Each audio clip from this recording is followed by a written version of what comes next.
Hey everyone, what's up? Back with another list. I hear some of you like these. So today what we're going to do is take a look at some upcoming games that I think are just worth keeping an eye on this year. Now, I'm not going to cover blockbusters like Grand Theft Auto 6, okay? Everyone's well aware. We know it's coming. All the other games are moving out of its way. This list is primarily aimed at games that are planned to release in 2026 that I think you should have on your radar, just in case you don't already. All right, let's jump into it. The creators of Deep Rock Galactic have returned with a game that's similar to their prior smash hit, but with a few notable twists. Namely, they are taking the core of DRG and adding rogue elements to it. Now, given how beloved the original was and what rogue-style mechanics can do for a game's replayability, this seems like it could be primed for success.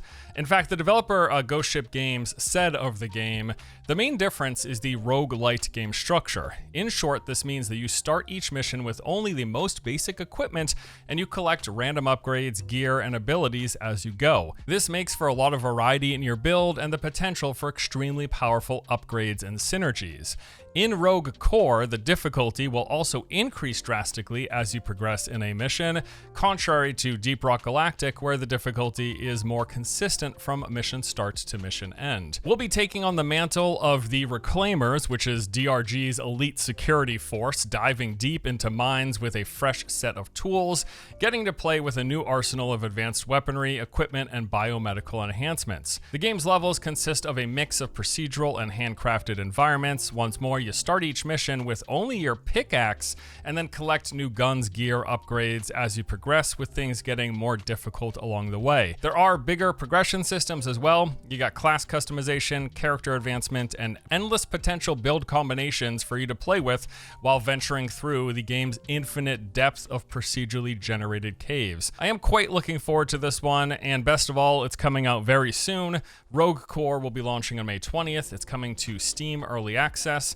and I am planning to play this and put a video together maybe later in the month, so stay tuned for that. Today's video is sponsored by Sword Staff. This is a brand new open world adventure RPG with light MMO features, which, as you know, is my kind of jam. The game was made with what the devs are calling a third way design philosophy. The idea being the game respects your time without sacrificing depth. So it's got the social connectivity of MMOs, which, as you know, I really like, but without the daily chores and checklist. And for those of you who have played a lot of MMOs like I have, you'll know that a lot of these games can sometimes feel like you're just running through daily checklists, and it's nice to not have that pressure. Some of Sword Staff's key features include an expansive world. You can explore these 5 non-linear kingdoms, each with their own unique atmosphere and environments. Always love me a good old mystical forest. Combat lets you freely experiment with skill combos tailoring to your own playstyle. I kind of like doing tanky brawlers with some healing, which is a cool combination. There's a multi-class system where you can switch between classes freely at any time, each of them coming, of course, with their own unique skills and strengths. And those MMO light features, you're going to be coming across other players while you explore. You can do open world content together, run dungeons, and take on co-op boss battles. Sword Staff officially launched on May 19th. If you'd like to learn more about the game or check it out for yourself, be sure to use the links in the description below. The old school classic RPG Gothic has a remake in the works, and it's looking pretty good.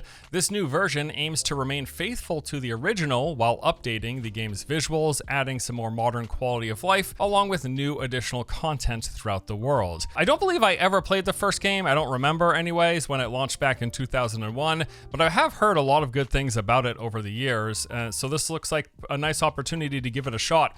Some of the listed features include, it'll have over 50 hours of gameplay exploring the vast and dangerous world of the colony, in which we're going to discover secrets old and new, challenging combat, and unique NPCs. In fact, the game's difficulty is one thing that I've always heard about it. Kind of brutal when you first get started.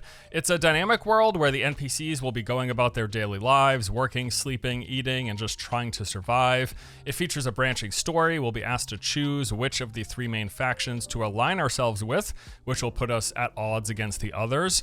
The combat system has been modernized with updates to the core mechanics. It's aimed at offering a more fluid and dynamic experience while still staying true to the original's deliberate tactical roots. And once more, yes, yes, they are calling this a faithful remake of the 2001 classic, fully rebuilt using current-gen technology, preserving its iconic atmosphere while enhancing the gameplay and visuals. Yeah, I really hope this is good. It looks neat, and again, I think it'll be a nice opportunity to visit what was an old classic that I never got around to playing in the first place. The Gothic 1 remake is set to release on June the 5th. It will be coming to PC, PlayStation, and Xbox. Oh, and I actually do have a video planned where I play the Gothic remake, share some hands-on and early gameplay impressions.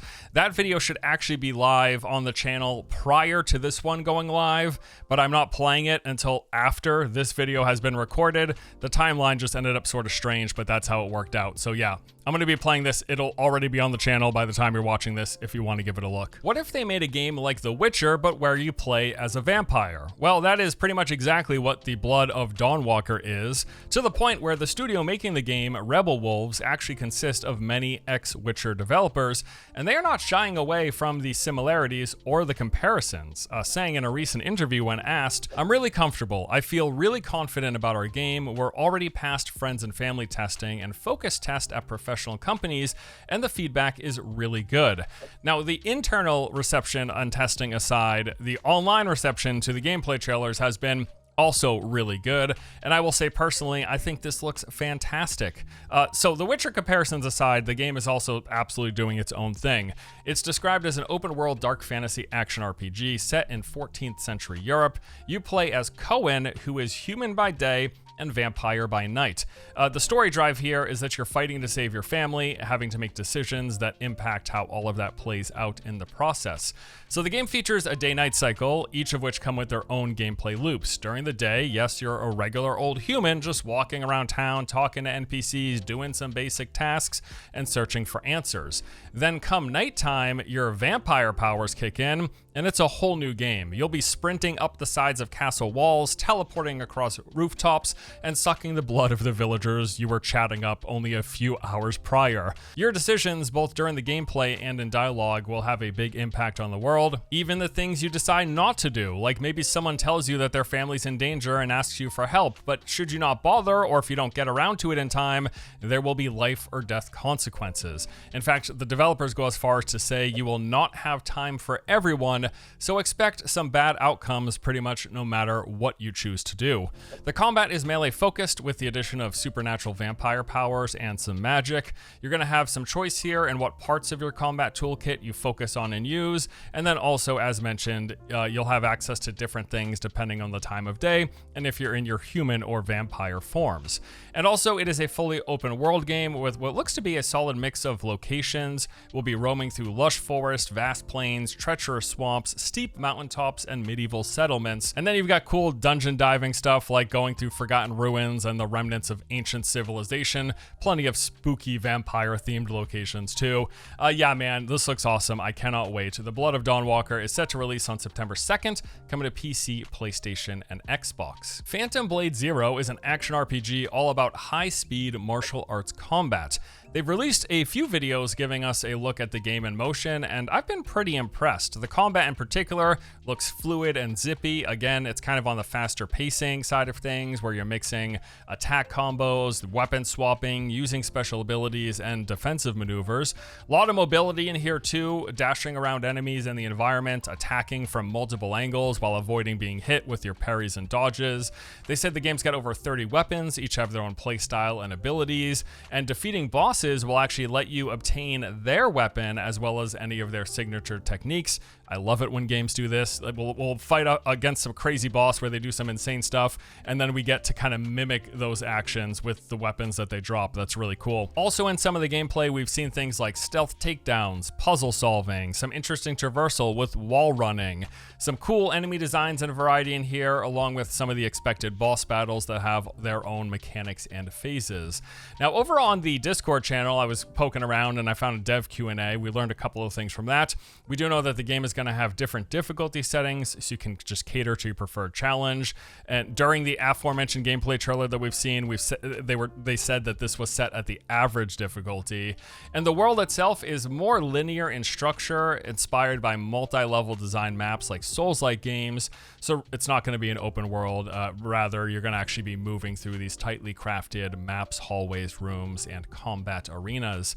It looks pretty cool. Zippy combat, kind of crazy action, could be a lot of fun. Phantom Blade Zero is coming to PC and PlayStation 5 on September 8th. The original Outward is a game that really did an amazing job of creating a sense of wonder, adventure, and exploration through this dangerous fantasy world. I recall being quite enamored myself on the first playthrough that I had, so I was very excited to learn that there was a sequel in the works, Outward 2. So one of the big things about the game is it's designed to be a challenge, with no hand-holding, no scaled encounters, and no divine blessings that make you overpowered. You begin the game as this fragile adventurer with a compass and a backpack, simply trying to survive a hostile world.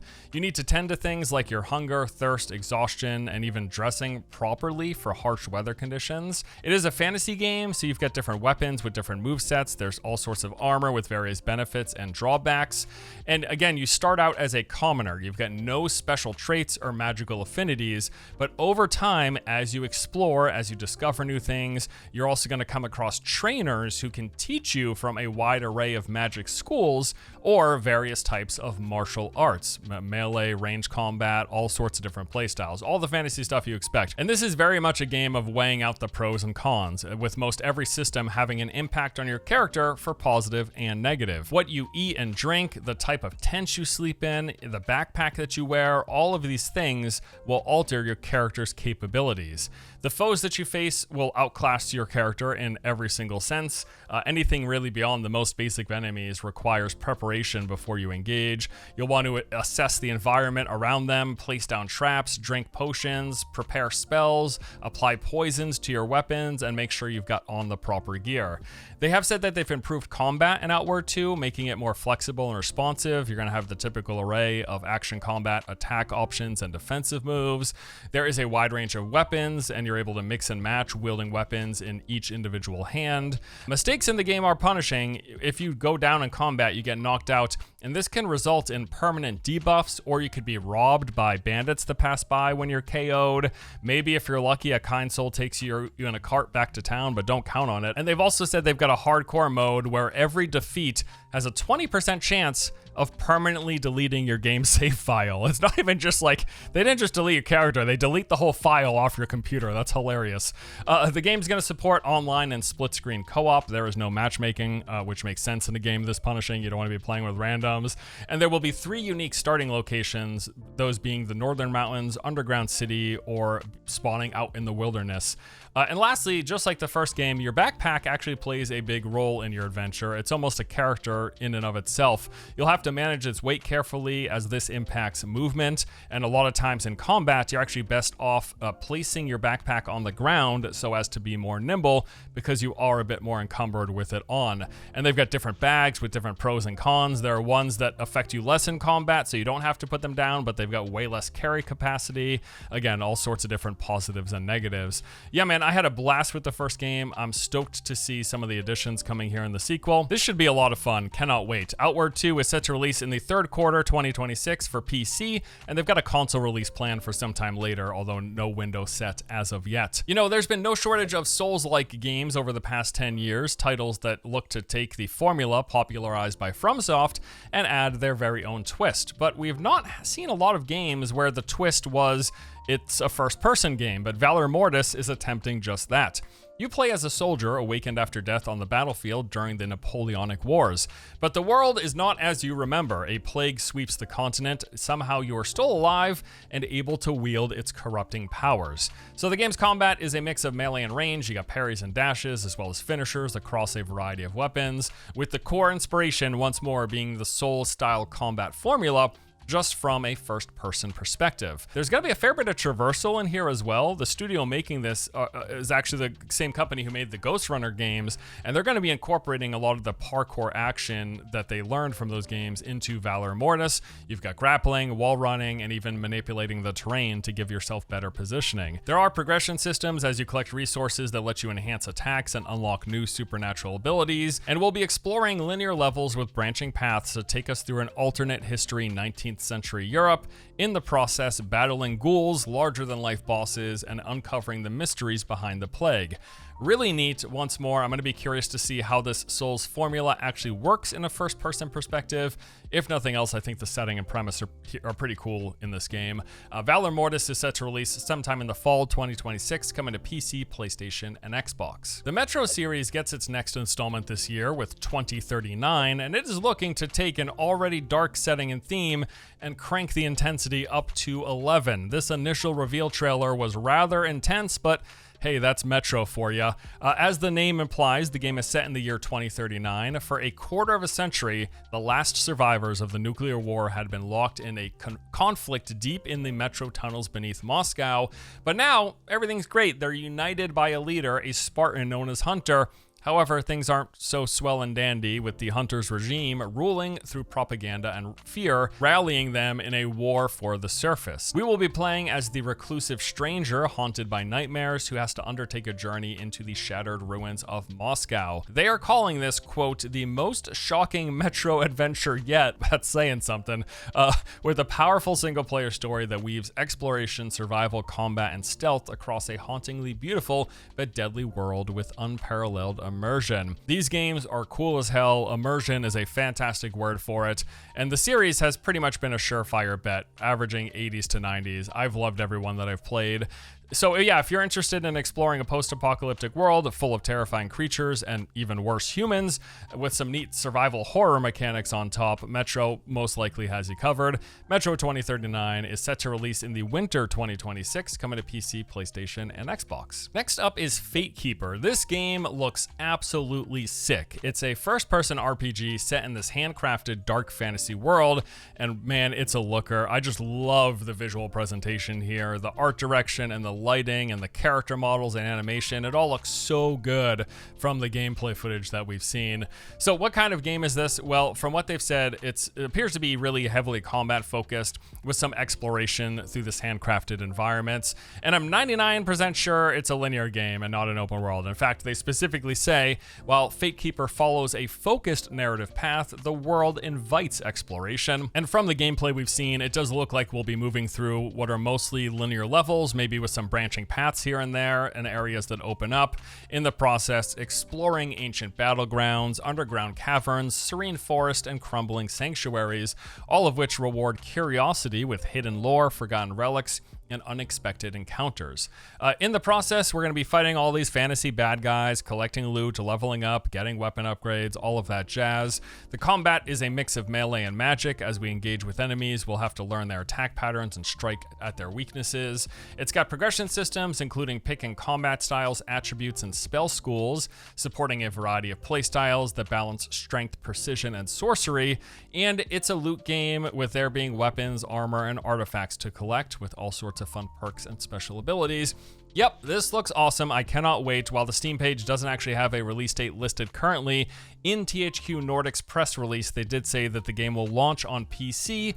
Early access will be starting in 2026. All right, the next game on this list is here mostly because it's of a genre that is a guilty pleasure of mine. The game is Cinder City. It's a third-person open-world MMO looter shooter. Think along the lines of something like The Division, Defiance, Firefall, or maybe Destiny if it were third-person and actually open-world instead of instanced planets. I really like these kind of games, and we don't get new ones all too often, so I'm looking forward to giving this a go. But there is the caveat that this is an NC-soft game and likely will have some not so great monetization crammed into it as a result.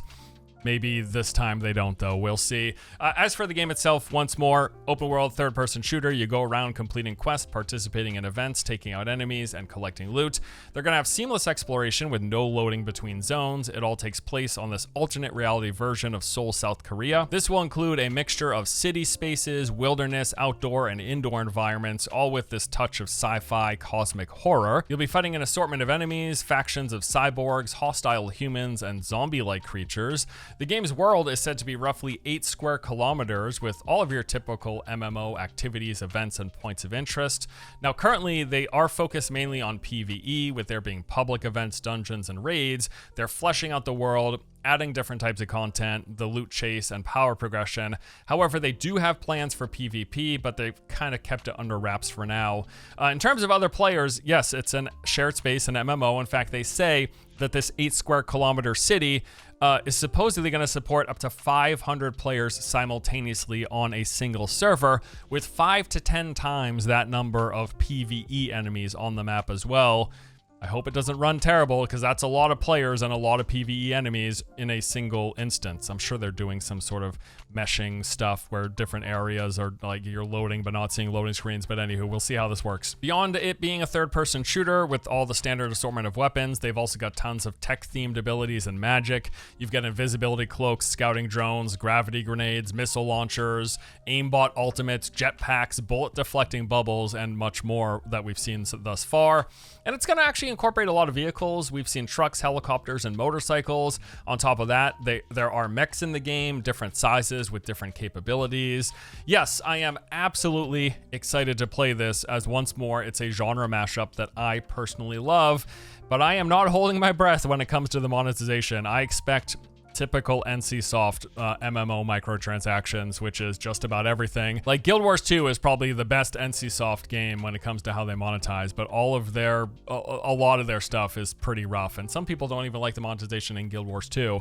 I personally think it's pretty good as far as MMOs are concerned, but anywho, I just hope ultimately that the game itself is fun and there's some interesting content that I can enjoy for some good amount of hours for whatever I spend for it. Cinder City is set to release in late 2026, coming to PC and consoles. And now the final game on this list I am really hopeful for. This is called The Legend of California. It's an open world action survival shooter set on the mythical island of California in a fantasy alternate universe version of the Gold Rush era. So the game is going to mix elements of the survival genre with first-person shooting and Wild West adventuring. It's being developed by Kintsugi, a studio founded by World of Warcraft and Overwatch legend Jeff Kaplan. Now, Jeff is an old-school MMO head, cutting his teeth on EverQuest back in the day, running a big endgame progression guild, and having met some Blizzard devs while playing EQ, he was recruited to work on vanilla World of Warcraft, and then obviously stayed with the company up through his time as essentially the face of Overwatch. Now, the pedigree aside, I'm just interested in this game, period, based on the footage we've seen thus far. I think it looks really promising. Some key features include this expansive, ever-changing open world inspired by the Gold Rush era that features distinct biomes, challenging PvE, and some iconic California landmarks. It's a first-person game that will reward precision and skill, as most do, whether you're out there hunting wildlife, taking down hostile encampments, or defending your territory against enemy players in optional PvP. As a side note, one of Jeff's favorite games is Rust, so I expect that we're going to get some inspiration when it comes to base rating here, possibly, we'll see. You got all the expected gathering and crafting systems, which you use to transform the wilderness into everything you need to survive. You'll establish and expand your very own base or ranch, building a mine, adding stables, and unlocking new crafting stations for further customization. And you can play online with persistent multiplayer servers, either solo or forming a company with up to 3 other players. I love the setting. I think it's pretty cool that this is a Western FPS. I really enjoy the visuals and just the overall tone of the game. It's got this kind of dreamy quality that I like. I don't know, I just like something about this. They do have beta tests planned for later this summer, and it is expected to launch into Steam Early Access some point this year.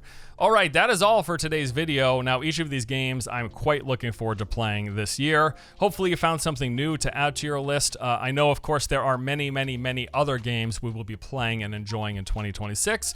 But again, these are the 10 of, for me, I thought of particular note that I just wanted to put on your radar. But that is all for today. Thank you as always for watching.